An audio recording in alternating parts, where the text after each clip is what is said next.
So let's talk a little bit about the posture first of all. On our posture. So what we're really looking for, again, building it from the ground up, is our base. We want our feet to be a little bit wider than our shoulders. I don't micromanage that. I don't tell them you got to be 6 inches wider than the shoulders. We just want our base to be a little bit wider than the shoulders.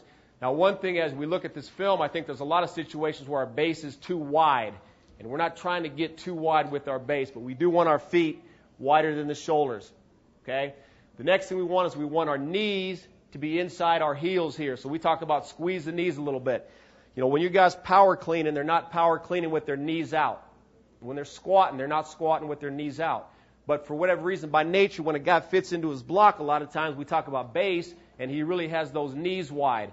That's losing a lot of power right there. So we say squeeze the knees, and as you're going, your knees should be just inside your heels there. Okay? And that's just me telling them, hey, squeeze your knees. You're too wide right there. Okay? The hips need to stay low, so as I'm moving, as I'm stepping, my hips aren't doing this as I'm stepping. My hips are staying on that same level. They're staying low. Everything I do is keeping those hips at a good level. And then as we're working some of this posture stuff on air, you know, have them conscious of what they're doing with their hands. You know, as you're in space, you're using your hands. A lot of times, everything we do on air, that first step or second step will shoot the hands and now go ahead and walk naturally.